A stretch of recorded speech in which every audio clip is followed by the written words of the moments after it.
जय श्रीराम मित्रांनो, आपल्या 45व्या ब्लॉगमध्ये पुन्हा एकदा स्वागत आहे. आपला डायरेक्ट दिवस चालू झाला. आपल्याला सुट्टी होती म्हणून आपल्याला आज भरपूर कामं होतं. आपल्याला डायरेक्ट कांद्याला पाणी द्यायचं होतं. मग मोटर चालू केली आणि डायरेक्ट कांद्याच्या वावराकडे एंट्री मारली. कांद्याच्या वावरात आलो, सगळं पाणी आलेलं बघितलं. पाणी आलं होतं एकदम मस्तपैकी. आणि डायरेक्ट मग आपलं म्हणलं डायरेक्ट आपल्या पाण्यातून जाऊन मस्तपैकी आपण पाणी पिऊन घ्यावं. तहान तर भरपूर लागली होती. मग डायरेक्ट आपण मस्तपैकी पाणी बिणी प्यायला सुरुवात केली. पाणी बिणी असं फ्रेश ताजं पाणी वावरातलं एकदम ओकेमध्ये. कसं आजची मेहनत उद्याची शांती, म्हणून कधीच हार मानायची नाही.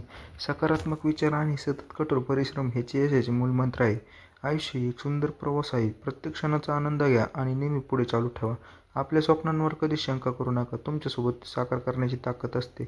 मग डायरेक्ट आपली दारे बिरे धरून झाली आणि मस्तपैकी म्हणलं आता आपलं फ्रेश होऊन जातो. तोंड बिंड धुतलं, हातपाय धुतले मस्तपैकी एकदम ओकेमध्ये आणि डायरेक्ट निघलो आपल्या वावर घरी. खोरं बिरं घेतलं आणि डायरेक्ट घरी निघलो. आपलं एकदम काम ओकेमध्ये झालं होतं. दिवस गेला सुट्या मावळला. Thanks for watching.